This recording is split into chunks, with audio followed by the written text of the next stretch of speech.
ఏంది ఎట్లా ఉందన్న రైతుల పరిస్థితి? నైట్ 12 గంటలకు టకి అన్నాడు అన్న. టకి కాదు కదా, టికి కూడా లేదు. ఆయన ఇచ్చేది చిన్న గ్రామ పంచాయతీ, 600 జనాభా ఉంటారు.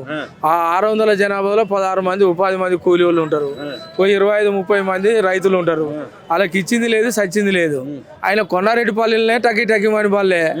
మామూలు ఊళ్ళల్లో ఎట్లా పడుతుంది అన్న టకి టికి కానీ. ముఖ్యంగా మన మండలానికి ఒక గ్రామాన్ని ఎంచుకుంటున్నా అని చెప్తా ఉన్నాడు. 678 మండలాలు ఉన్నాయి. 678 గ్రామాలను ఎంచుకున్నాడు.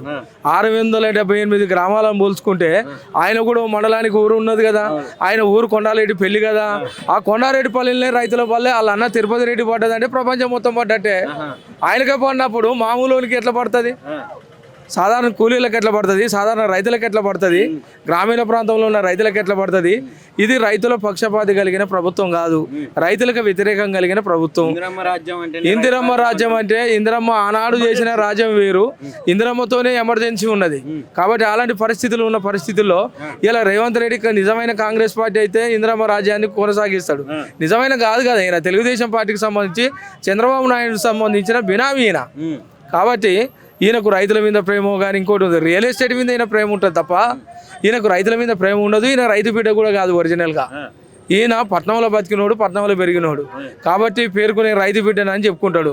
అది దాపడేటో తెలియదు, వలపడేటో తెలియని వ్యక్తి రైతు బిడ్డ అంటే ఎట్లా కూడుతుంది సార్? కాబట్టి ఏ రైతు కూడా ఇవాళ టిక్కు కాదు కదా, టకీమని కూడా పరిస్థితి లేదు. అర్ధరాత్రి 12:30కు లేచి చూస్తే ఏంద్రా నాయన అని అడిగి చూస్తే అరే టకీమంటే అన్నాడు, టికీమంటే టకీ లేదు, టికీ లేదు. సెల్ ఫోను వాడు ఛార్జింగ్ 100 పెట్టుకుండు. తెల్లారు చూసారు 0 అయింది. సెల్ ఫోన్ 0 అయింది తప్ప కానీ 0 పైసలు కూడా పడే పరిస్థితి లేదు. యానో చిన్న గ్రామాలను ఎంచుకొని ఎకరానికి 5 గుంటలకు ఇచ్చి ఆయనకు సంబంధించిన పేపర్లో ఛానల్లో ఇక రేపో ఎల్లుండో పెద్ద బ్యానర్ ఐటమ్ రైతు భరోసా విజయవంతం అని ప్రకటన చేస్తాడు. అంతే. అరే ఆయన పని అట్టుంది. రైతు రుణమాఫీ అయిందా? ఆయన రుణమాఫీ చేసిండా?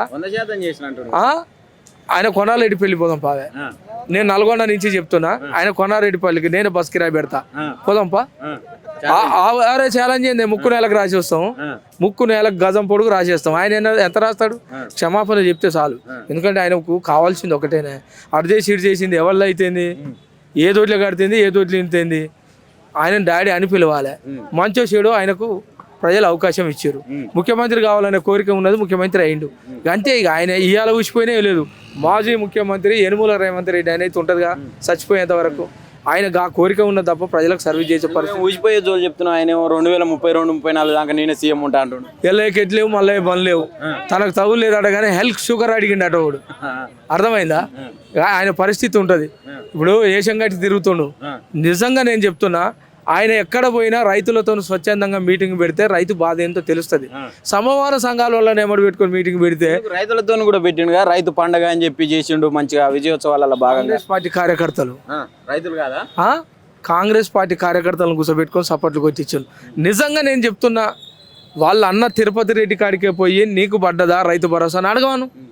ఆయనకు పడితే మొత్తం ఆయనకు ఆ రైతు పండుగలలో రైతు పండుగ వేదికగా తుమ్మల నాగేశ్వరరావు ఒక మాట అన్నాడు, అసలు రైతు భరోసా రైతులే వద్దనుకుంటారు అని చెప్తా ఉన్నాడు కదా అన్న. ఇప్పుడు ఏమైందంటే పాపం అటు ఇటు కానీ మంత్రి అయింది. ఆయన పెద్ద ఆయన మంచోడు, సీనియర్ మంత్రి, బ్రహ్మాండంగా రైతు బిడ్డ, అనుభవం కలిగినోడు. కానీ ఆయన అనుభవంతో పనిచేసే పరిస్థితులు ఈ ప్రభుత్వం చేనిస్తలే. కాబట్టి మన ముఖ్యమంత్రి గారు వేదిక మీదకి వస్తే ఎవరు కూడా మంత్రులు వేసే పరిస్థితి లేదు. ఆయన దావోసో దీవోస్కో పోయి వస్తే ఎయిర్పోర్ట్ కూడా ఆయన పోయినాడే ఆయన భజన పర్రు తప్ప. ఆ 100-200 ఇస్తే పోయిరు జే అని పూలు తల్లి వచ్చారు. ఆయనకి ఇప్పుడు స్పష్టత లేదు. ఎన్నిసార్లు ఢిల్లీ పోయినా రాహుల్ గాంధీ అపాయింట్మెంట్ ఇస్తలేడు. అరే పక్క రాష్ట్రం అధ్యక్షురాలకేమో షర్మిల గారికి ఏమో అపాయింట్మెంట్ ఇచ్చింది, ఈయనకి ఇచ్చే పరిస్థితి లేదు. నాకు తెలిసి ఇంకా 1-2 నెలల్లో ఇంకా ఏడాది లోపు నాకు తెలిసి ఉత్తమ్ కుమార్ రెడ్డి లేకపోతే శ్రీధర్ బాబు ఇద్దరిట్లో ఎవరో ఒకరు అయితే ముఖ్యమంత్రి అవుతారే. అంటే ప్రజలు అనుకునే మాట, నేను కూడా అనుకునే మాట. ఎందుకు ఇప్పుడు రేవంత్ రెడ్డి పోతాడంట? అరే ఖచ్చితంగా. వాళ్ళ దాంట్లో 1995-96లో చూడు, కోట్ల విజయభాస్కర్ రెడ్డి, నెదురుమల్ల జనార్దన్ రెడ్డి, మళ్ళీ పోతే చెన్నారెడ్డి గారు, ముగ్గురు పరిపాలన చేశారు. వాళ్ళకి ఎప్పుడు అధికారం వచ్చినా ముగ్గురు అధికారం చేసే పరిస్థితి ఉంటుంది. కాబట్టి ఆనాడు 1995-96, ఇవాళ 2025-26 అదే పరిస్థితి ఉంటుంది. రాసి పెట్టుకొని నేను చెప్తున్నా. అరే ఇంక ఇద్దరు మారుతారు, ముగ్గురు అయితే 5 ఏళ్ళ రాసి పెట్టుకో. అరే మాట అంటే అరే 100%. ఇద్దరు మాజీ అవుతారు, లాస్ట్కి వచ్చేసరికి ఒకడు ఉంటాడు. ఖతం అవుతుంది. ఇంకా 20 ఏళ్ళు ఇక కాంగ్రెస్ని ఆశోలుకోవాలి బ్రదర్. ఎందుకు చెప్తున్నా ఈ మాట అంటే నిన్న గ్రామ సభలు పెట్టాడు. గ్రామ సభలతో బ్రహ్మాండంగా ఏదో మొత్తం వెలుగు వస్తుంది అనుకోను, లేపితే అంతే ఎల్లెలకల పడ్డాడు. వాళ్ళందరూ గ్రామ సభలలో లొల్లీలు చేసిన వాళ్ళందరూ కూడా బీఆర్ఎస్ కార్యకర్తలే అంటగా. అన్నా నేను ఒక్క మాట చెప్తున్నా, ఇందిరమ్మ కమిటీ సభ్యులందరూ ఆడ ఉన్నారు. ఒక్క టీఆర్ఎస్ పార్టీ కార్యకర్తలు లొల్లి చేస్తే అయితే అదే టీఆర్ఎస్ పార్టీ కార్యకర్త కూడా నిజంగా భూమి లేనోడు ఉంటాడు.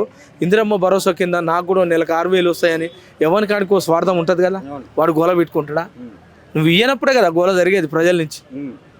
మీరు ఇయ్యనప్పుడే కదా ఇస్తే ఎందుకు గొడవ ఉంటుంది? ఇప్పుడు ప్రభుత్వాన్ని బదనాం చేద్దామని చేస్తున్నారంట. అరే బదనం చేయాల్సిన అవసరం ఉంది బ్రదర్. నిన్న రాజగోపాల్ రెడ్డి గారు మునుగోడు ఎమ్మెల్యే గారు చేతులు ఎత్తి దండం పెడుతున్నాం అన్నకు. కోమటిరెడ్డి రాజగోపాల్ రెడ్డి గారు అరే కేసీఆర్ మంచోడే సలనోడు, ఆయన పాలనే కావాలని కోరుకుంటూ ఆయనే చెప్పిండే మునుగోళ్ళ. అరే ఆయనైతే టీఆర్ఎస్ కాదు కదా, కాంగ్రెస్ పార్టీ మంత్రి కోమటిరెడ్డి గారి వెంకరెడ్డి గారి యొక్క తమ్ముడు స్వయంగా ఆయనే చెప్పిండు మునుగోళ్ళ, అరే కేసీఆర్కు బొమ్మలా మాట్లాడుతున్నారు అది అని. మరి వెంకటరెడ్డి ఒక పక్కన అసలు 10 ఏళ్లలో నాశనం చేసి తెలంగాణ. ఇప్పుడు వాళ్ళిద్దరికి ఇరికేనే, ఎవరు ఏం చేసింది తెలుసు, వాళ్ళిద్దరు ఏం చెప్పారో కూడా తెలుసు. ఇవాళ నల్గొండ ఉన్నది బ్రహ్మాండంగా ఎక్కడికక్కడ చూడు. ఇవాళ ఇట్లా నీళ్లు పోస్తే ఎత్తుకోవచ్చు, పాలు పోస్తే ఎత్తుకోవచ్చు, తేనె పోస్తే ఎత్తుకొని నాకోవచ్చు, ఆ విధంగా పరిపాలన చేసారు. అర్థమైందా? కాబట్టి కాంగ్రెస్ అంటేనే దోపిడీ, టీఆర్ఎస్ అంటేనే ప్రజా అభివృద్ధి.